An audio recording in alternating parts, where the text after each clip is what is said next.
Okay, around here today, got a new bullet mold the other day, and the temperature got somewhat alright. It's going to drop down the rest of the weekend, so I don't have a lot of time.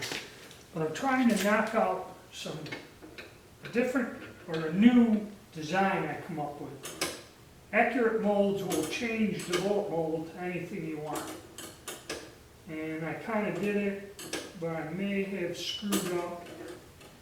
But the guy did bring up, he did send me an email and say, hey, you know, the way this was designed, you're changing it, it might not work. So it was the gas check put on there. So what I'm going to do is I'm just about down at the bottom of the pot. So I'm going to cast a few more. And we'll look at what I ended up with here today. And then I'm going to have to try to use a different style of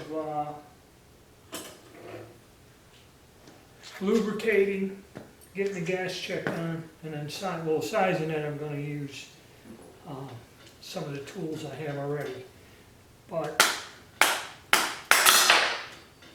we will go over that here in a minute, once I show you what I got.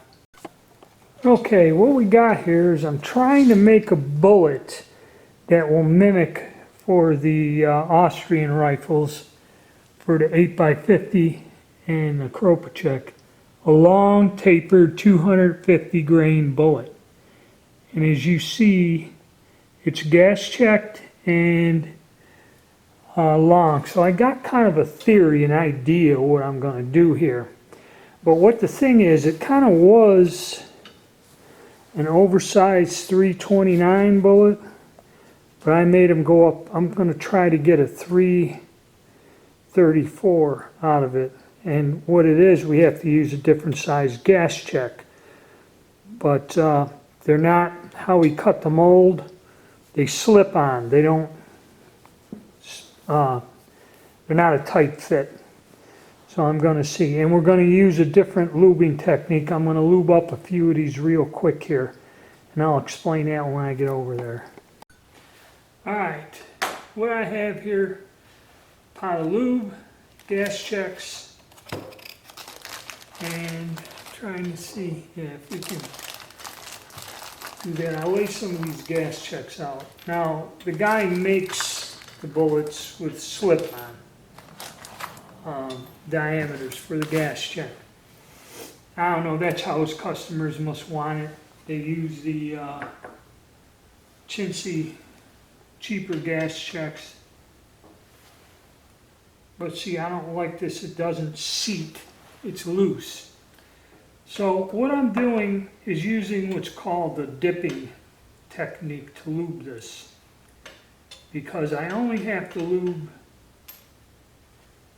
I'll show you a very small section of the bullet, and also with these gas checks slipping off, even if I try to flip them over, it's going to create a problem. I like seating them better, but people don't like having to do another damn operation. So what I do is get a little bit of lube on the base of the bullet, touch it, get that gas check to seat in there. Then the tricky part about this, when you dip, you got to screw with the lube temperature, so when you dip your bullet, it lubes it just right where I want it. You can see it there. That's all I want lubed. I put them in the pan. This is how I was doing the Carcano bullets. So like I was telling you guys, when somebody starts telling you want 2-300, this is it's going to be a problem. So what we're doing here is I'm experimenting with this. Yeah, they all got it. That's the only thing I can do. And I hope I didn't screw up.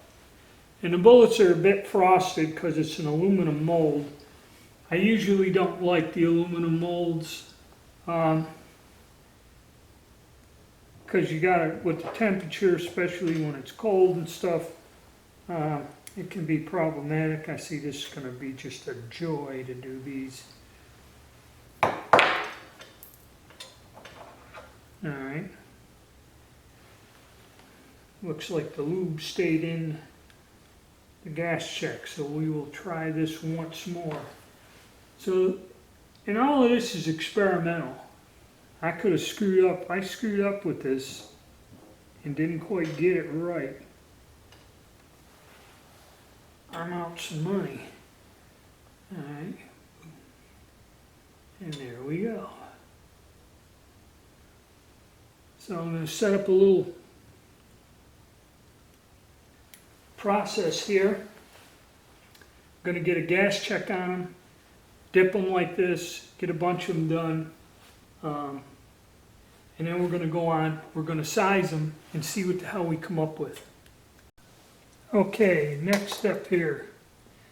The guy made a custom nose punch, RCBS Lyman style, which he never does, and I got the little adapter out of my kit from NEO. So here's one of the bullets. You see where I got it lubed in that. And this is my custom made 334 sizing die from Lee. That's one of the ones I had made all those years ago. It was a custom job. Hopefully with the Hornet A crimp-on gas checks, when I push these up through there, I should have a gas check on there very tight, locked on, and we're going to see what we got in terms of bullet diameter and bullet weight here. So I get a few up. Yeah, and they're shaving some lead off, which I like. So it's going to be a solid 334 on that diameter. A little bit of a pain, but that's when you want custom stuff. So let's see what we got. Oh, and the only other thing, this is going to shave a ton of lube off. That's the only thing I don't like about doing this. I'll throw that back in the pot. You do waste or lose a lot of lubricant. Let's see what we got. Okay, what do we end up with? Well, the gas check idea was bad. They're not going on straight. They're getting crooked. See, when I took that guy's advice to put a 338 instead of an 8mm gas check on there, it's bad. So the mold as is, it's going to be difficult. One solution would be to seat and crimp with a 338 die, which those are all sold out. I don't believe I have one in the Lyman machine, and then actually get it seated and maybe go down a little and pop it up and actually crimp it on. Then, you know, size it further. But we're going to skip that. So what we ended up with, okay, and these bullets are exactly what I want for the 8x50. Weight-wise, we're doing good. We're 256, 255 on some of them. Yeah, 255. That's what I wanted. Okay. So they're averaging out about 255 grains. And interestingly enough, and so if the gas check thing is a problem, what I'm going to do is go and size and lube them and leave them without the gas check on, like this. So, and then interestingly enough, I got an empty case and I found that it kind of does press on, but it's 100 thousandths too long. So I'm going to have to seat it to where at least I cover up the grease groove to get it to the correct length of a 8x50R.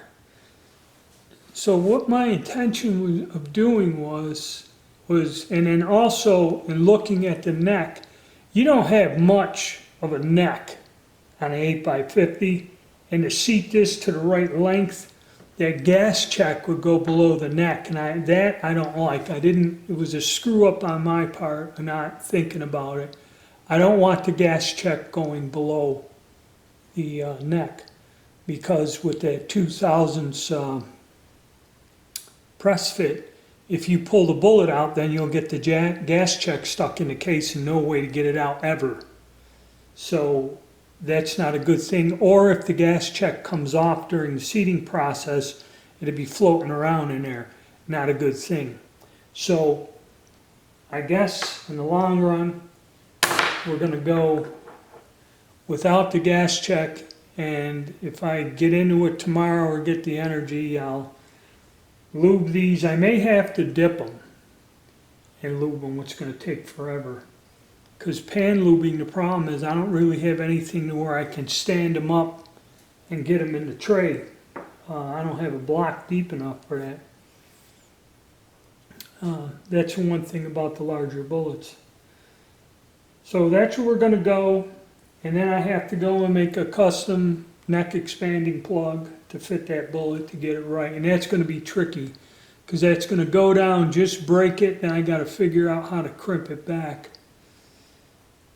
But we're getting there, and that's just the downfall of it. That's just what happens when you play this custom game where you're just shooting in the dark and coming up with an idea.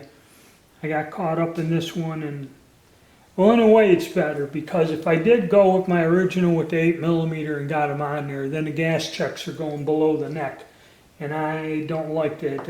That could be a problem. So this bullet for this project will have to be ungas checked. But that's my activities for the afternoon. I'm going to get ready to put everything up and go in and wait for the missus to come home from work.